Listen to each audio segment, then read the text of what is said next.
جو شخص اپنے خلوص کی قسمیں کھائے اس پر کبھی اعتماد نہ کرنا۔ شیطان کا ڈر خدا پر شک کرنے کی ایک صورت ہے۔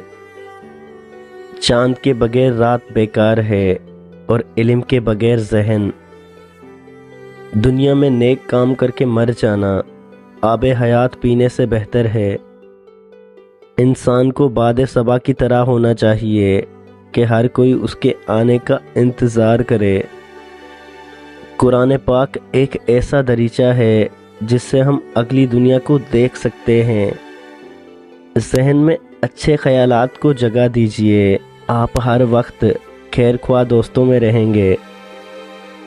فرمان خداوندی ہے کہ نعمت کا ملنا ایک آزمائش ہے کہ تم شکر کرتے ہو یا ناشکری۔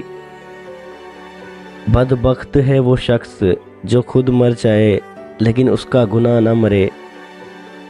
جب پیسہ بولتا ہے تو سچائی خاموش ہو جاتی ہے۔ اگر تم چاہو تو اپنے خیالات بدل کر اپنی زندگی بہتر بنا سکتے ہو۔ لوگ تمہارے کارنامے دیکھتے ہیں اور رب پاک تمہاری نیتیں دیکھتا ہے۔ کون کیا، کیسے اور کیوں کر رہا ہے، ان سب سے جتنا دور رہیں گے اتنے ہی خوش رہیں گے۔ جو لوگ جھک جاتے ہیں کمزور نہیں ہوتے، بس ان میں رشتے نبھانے کی چاہت دوسروں سے زیادہ ہوتی ہے۔ جو شخص برداشت کرنے کا فن جانتا ہے وہ زندگی کی کوئی بھی جنگ نہیں ہارتا۔